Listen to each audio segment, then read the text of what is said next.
నమస్తే, welcome to Abhinav Bharat. Bangladesh రాజకీయాల్లో షేక్ హసీనాది చెరగని పాత్ర. ఏళ్లపాటు సైనిక పాలనలో నలిగిన దేశానికి ఆమె స్థిరత్వం తీసుకొచ్చారు. తన పాలనతో ప్రగతి రథాన్ని పట్టాలెక్కించారు. రాజకీయ ప్రత్యర్థులను దాదాపు నిస్సహాయులుగా మార్చేసి ఉక్కు మహిళ అంటూ మద్దతుదారులతో ప్రశంసలు అందుకున్నారు. అలాంటి హసీనా తాజాగా అనూహ్య పరిస్థితుల్లో ప్రధాని పీఠం నుంచి వైదొలగి దేశం వీడారు.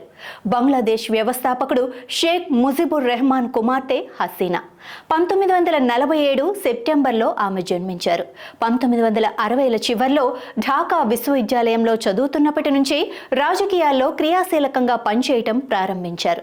1971లో పాక్ నుంచి బంగ్లాదేశ్కు స్వతంత్రం సిద్ధించగా హసీనా తండ్రి దేశాధ్యక్షుడిగా, తర్వాత ప్రధానిగా కూడా పనిచేశారు.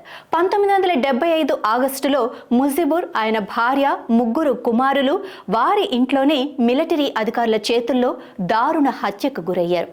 అప్పటికి ముజిబుర్ దంపతుల సంతానంలో మిగిలింది హసీనా, ఆమె చెల్లి షేక్ రెహానా మాత్రమే.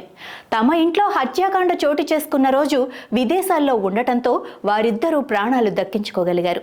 తల్లిదండ్రులు, సోదరులు హత్యకు గురయ్యాక హసీనా బంగ్లాదేశ్ను వీడారు.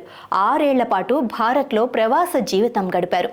తండ్రి స్థాపించిన అవామీ లీగ్ అధినాయకురాలిగా ఎన్నికయ్యాక 1981లో స్వదేశానికి వెళ్లి అప్పటికి సైనిక పాలనలో మగ్గుతున్న బంగ్లాదేశ్ ప్రజాస్వామ్యం కోసం గళమెత్తారు. ఫలితంగా పలుమార్లు గృహ నిర్బంధానికి గురయ్యారు. 1991 ఎన్నికల్లో ప్రభుత్వ ఏర్పాటుకు అవసరమైన మెజారిటీని అవామీ లీగ్ సాధించలేకపోయింది.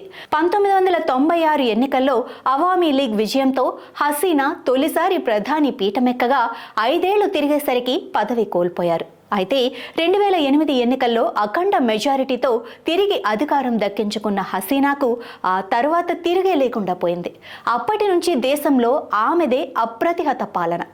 1971 నాటి యుద్ధ నేరాలపై హసీనా ఓ ట్రిబ్యునల్ను ఏర్పాటు చేయగా విపక్ష పార్టీలకు చెందిన పలువురు నేతలను ట్రిబ్యునల్ దోషులుగా తేల్చింది. ఫలితంగా హింస చోటు చేసుకుంది. బీఎన్పీ కీలక మిత్రపక్షమైన జమాత్ ఏ ఇస్లామీ ఎన్నికల్లో పాల్గొనకుండా 2013లో నిషేధం విధించారు. మరోవైపు అవినీతి ఆరోపణలపై ఖలీదా జియాకు 17 ఏళ్ల జైలు శిక్ష పడింది. 2014 ఎన్నికలను బాయ్కట్ చేసిన బీఎన్పీ 2018లో తిరిగి బరిలో దిగగా ఆ 2 సార్లు విజయం అవామీ లీగ్నే వరించింది.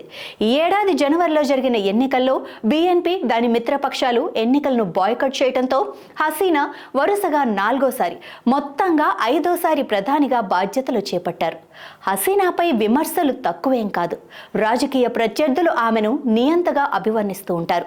ఆమె పాలనలో అవినీతి రాజ్యమేలుతోందంటూ అనేక సార్లు విమర్శలు గుప్పించారు. హసీనా భర్త అణు శాస్త్రవేత్త కాగా వారికి కుమారుడు, కుమార్తె ఉన్నారు. అత్యధిక కాలం ఓ దేశానికి ప్రభుత్వాధినేతగా కొనసాగిన మహిళా నేతల్లో ఒకరిగా హసీనా పేరుగాంచారు. 1971లో బంగ్లాదేశ్ విమోచన యుద్ధంలో పోరాడిన వారి కుటుంబ సభ్యులకు ప్రభుత్వ ఉద్యోగాల్లో 30% రిజర్వేషన్ పునరుద్ధరణ జరగటం ప్రస్తుతం హసీనా కొంపముంచింది. అవామీ లీగ్ మద్దతుదారులకు ప్రయోజనం కల్పించేలా ఆ రిజర్వేషన్ ఉందని ఆందోళనలు వ్యక్తమయ్యాయి. సంబంధిత కోటాను ఉపసంహరించుకోవాలంటూ విద్యార్థులు ఉద్యమ బాట పట్టారు. శాంతియుతంగా మొదలైన నిరసనలు తర్వాత హింసాత్మకంగా మారాయి. వందల మంది ప్రాణాలు కోల్పోయారు. సుప్రీంకోర్టు జోక్యం చేసుకుని రిజర్వేషన్లను కుదించాలని ఆదేశించింది. అందుకు హసీనా సర్కార్ అంగీకరించింది. తాజాగా మళ్లీ ఘర్షణలు చెలరేగటంతో హసీనా పదవి నుంచి దిగిపోక తప్పలేదు. నాయకులారా, మీ పనితనం మీ అధినాయకులకు తెలియజేయాలనుకుంటున్నారు. ప్రజలారా, మీ సమస్యలను మీ నాయకులకు తెలియజేయాలనుకుంటున్నారు. ప్రజా సమస్యల పరిష్కార వేదిక మీ అభినవ్ భారత్.